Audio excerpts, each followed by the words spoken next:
அனைவருக்கும் வணக்கம். இன்றைக்கி இந்த வீடியோவில் நம்ம எதை பற்றி பார்த்து தெரிஞ்சுக்க போகிறோம் அப்படின்னா, பொதுவாக மதுரை அப்படின்னு பெயரை கேட்ட உடனே நம்ம எல்லோருடைய ஞாபகத்துக்கு வருவது மதுரை மீனாட்சி அம்மன் கோவில் அப்படின்னு சொல்லலாம். பொதுவாக மதுரையில் தொன்மை நகரம் அப்படின்னும் அழைக்கப்படுது. இந்த மதுரையில் நம்மளுக்கு தெரியாத ஏராளமான கோவில்கள் இருக்குது அப்படின்னு சொல்லலாம். அப்படி இதுவரைக்குமே நம்மளுக்கு தெரியாத இருக்கக்கூடிய ஒரு அதிசயமான தலத்தை பற்றி தான் இந்த வீடியோவில் தெரிஞ்சுக்க போகிறோம். இந்த கோவில் இங்கே இருக்குது, இவ்வளோ நாளாக நம்மளுக்கு தெரியாமல் போச்சு அப்படின்னு நினைக்கிறவங்க தான் அதிக பேர் இருக்கலாம் அப்படின்னு சொல்லுவாங்க. இது ஒரு சிவனுடைய ஆலயம் அப்படின்னு சொல்லலாம். சிவபெருமானுடைய ஆலயம் அப்படின்னாலே கட்டாயம் ஒரு அதிசயமான விஷயமும் மர்மம் இப்படி நிறைய நம்ம சொல்லிக்கிட்டே போகலாம். அப்படி இந்த கோவிலில் என்ன சுவாரஸ்யமான விஷயங்கள் இருக்குது அப்படின்றத பற்றி தான் இந்த வீடியோவில் முழுமையாக தெரிஞ்சுக்க போகிறோம். இந்த கோவில் எங்கே இருக்குது, மதுரையில் எந்த இடத்துல இருக்குது, கண்டிப்பாக இந்த கோவிலுக்கு போனால் நம்ம கட்டாயம் நினைத்தது நடக்கும் அப்படின்றது பக்தர்களுடைய நம்பிக்கையாக சொல்லப்படுது. இந்த கோவிலுடைய நிறைய சுவாரஸ்யமான தகவலை தான் தெரிஞ்சுக்க போகிறோம். வீடியோவானது ரொம்பவே பயனுள்ள வகையில் தான் இருக்கும். ஸோ வீடியோ ஸ்கிப் பண்ணாமல் கடைசி வரைக்கும் பாருங்கள். நீங்கள் இப்போ தான் ஃபஸ்ட் டைம் நம்மளுடைய 10 Minutes Talk சேனலை பார்க்குறதா இருந்தால் மறக்காமல் நம்மளுடைய சேனலை சப்ஸ்கிரைப் பண்ணிடுங்க. கூடவே இருக்க பெல் ஐக்கானையும் மறக்காமல் ப்ரெஸ் பண்ணிடுங்க. அப்போ தான் நம்ம போடுற வீடியோ நோட்டிஃபிகேஷனாக உங்களை வந்து சேரும். வாங்க வீடியோக்குள்ளே போகலாம். கிண்ணிமங்கலம் ஏகநாதர் சுவாமி அப்படின்னு சொல்லலாம். இந்த கோவில் ஜீவ சமாதியில் நித்தம் பூஜை நடைபெறுது. ஒவ்வொரு பிரதோஷ நன்னாள்லையுமே விசேஷ அபிஷேக ஆராதனைகள் சிறப்பாக நடைபெறும். சத்குருநாதர் ஜீவ சமாதி அடைந்த பெருநாளில் சிறப்பான விசேஷ அபிஷேக ஆராதனைகளும் அன்னதானமும் நடைபெறுவது ஒரு வழக்கமாக இருக்கும் அப்படின்னு சொல்லலாம். குறிப்பாக மாசி மக சிவராத்திரி அன்று இரவு முழுவதும் விசேஷ அபிஷேகம் ஆராதனைகள் சிறப்பாக நடைபெறும். இது தவிர சங்கடகர சதுர்த்தியில் கணபதிக்கும் கார்த்திகையில் சுப்பிரமணியருக்கும் விசேஷ அபிஷேக ஆராதனைகள் சிறப்பாக நடக்கும் அப்படின்னு சொல்லலாம். இந்த கோவில் காலை 6 மணி முதல் 10:30 மணி வரையும், மாலை 5:30 மணி முதல் இரவு 8 மணி வரையும் கோவிலுடைய நடை திறக்கப்பட்டிருக்கும் அப்படின்னு சொல்லலாம். இந்த கோவில் அருள்மிகு ஏகநாதர் சுவாமி திருக்கோவில் கிண்ணிமங்கலம் அப்படின்ற ஊரில் செக்கானூரணி அப்படின்னு இருக்கும். மதுரையில் தான் இருக்குது இந்த கோவில் அப்படின்னு சொல்லலாம். காவல் தெய்வமாக வீரபத்திரரும் வைரவரும் நின்று காத்தி ரசிக்கிறாங்க. கன்னி மூலையில் கணபதியும் வாயு மூலையில் வள்ளி தெய்வானை உடன் உரைய வண்ணமலையில் மீதமர்ந்த வள்ளல் சுப்பிரமணியரும் அருளாட்சி புரிந்துட்டு வராங்க அப்படின்னு சொல்லலாம். இங்கு தான் ஒரே இடத்துல 81 சித்தர்கள் ஜீவ சமாதி அடைந்திருக்காங்க அப்படின்ற விஷயம் இது வரைக்கும் யாருக்குமே தெரியாத ஒரு விஷயமாக தான் இருக்குது அப்படின்னு சொல்லலாம். இந்த கோவிலை பற்றி நிறைய விஷயங்களை நம்ம தெரிஞ்சுக்க போகிறோம்.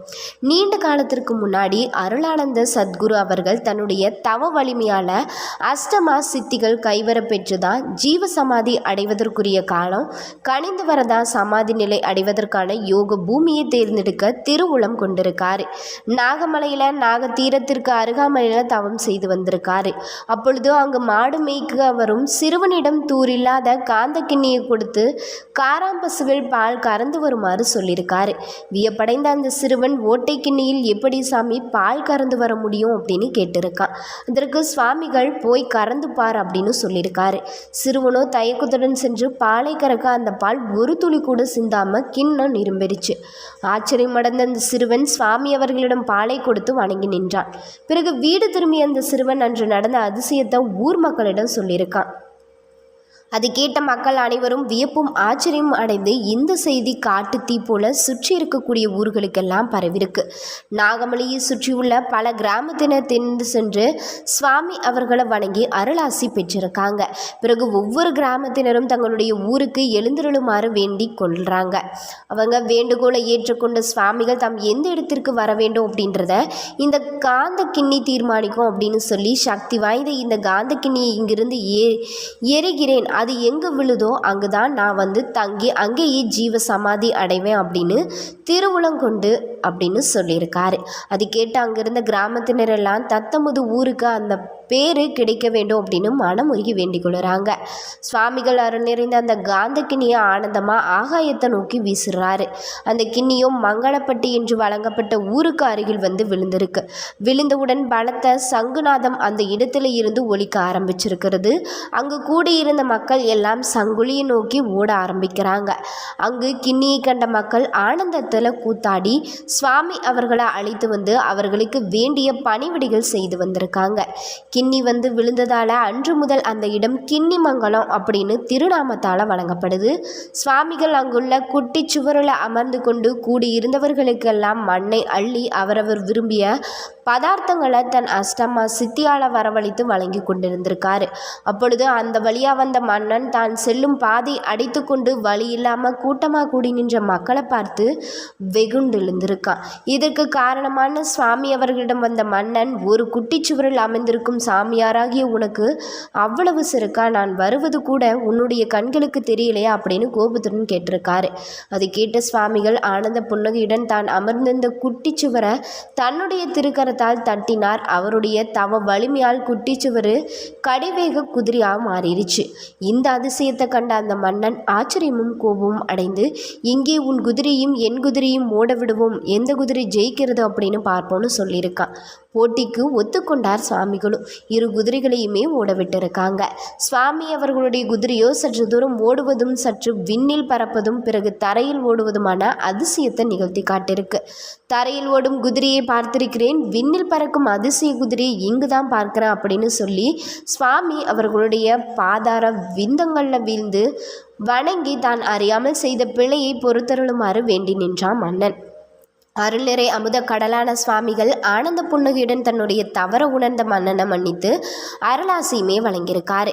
மன்னன் சுவாமி மங்கலம் அவர்களிடம் பணிவுடன் தங்களுக்கு ஏதாவது திருப்பணி செய்ய விரும்புவதா சொல்லி சுவாமி அவர்களுடைய கட்டளையை வென்று நின்றிருக்கார். சுவாமி அவர்கள் அவன் வேண்டுகோளை ஏற்று தான் ஜீவசமாதி அடைய உள்ளதாகவும் அதற்கு அழகிய திருக்கோவிலை நிர்மாணிக்கும்படி பணிந்து கேட்டிருக்காரு. மடாலயத்திற்கு மானியமாக தன்னுடைய குதிரை கால்பதித்து வட்டமிட்ட நிலத்தை வழங்குமாறும் கட்டளையிடுறாரு.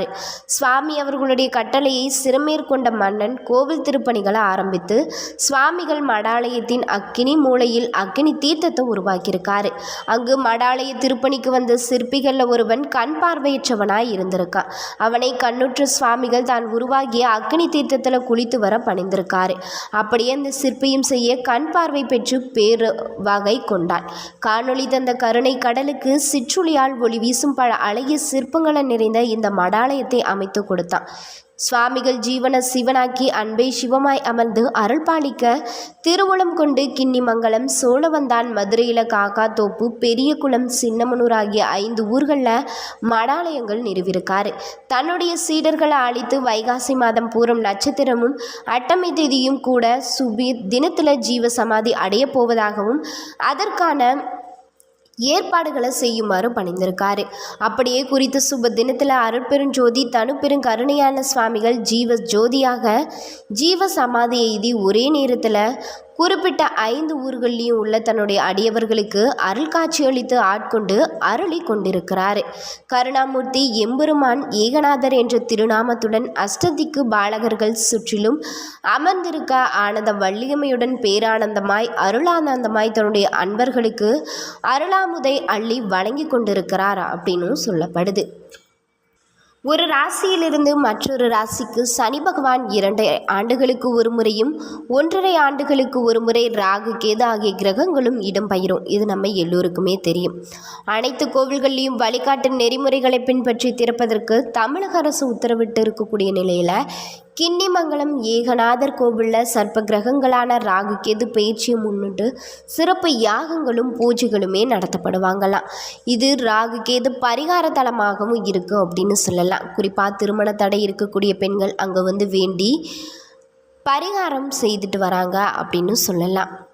இன்றைக்கி இந்த வீடியோவில் நம்ம எதை பற்றி பார்த்து தெரிஞ்சிருப்போம் அப்படின்னா, மதுரை மாநகர் அப்படின்னாலே எல்லோருடைய மனதிலையுமே ஒரு சந்தோஷம் ஏற்படும். அவ்வளவு அற்புதமான ஆலயங்கள் அப்படின்றது அந்த ஊரில் இருக்கும். இதையும் தாண்டி இது வரைக்கும் நம்ம தெரியாத ஒரு கோவிலாக இருக்கக்கூடிய இந்த கிண்ணிமங்கலத்தில் ஒரே இடத்துல 81 சித்தர்கள் ஜீவ சமாதி அடைந்த ஒரு அற்புதமான ஆலயத்தையும் இங்கு ஒரே ஒரு சித்தர் எப்படி காட்சி கொடுத்துருக்காரு, இந்த ஊர் ஏன் கிண்ணிமங்கலம் அப்படின்னு பெயர் வர காரணமாக இருந்திருக்கு, இங்கு சிவபெருமானும் குடிக்கொள்ள என்ன காரணம் அப்படின்றதுக்கான வரலாற்று தகவலையும் புராணங்களையும் தான் பார்த்து தெரிஞ்சிருப்போம்.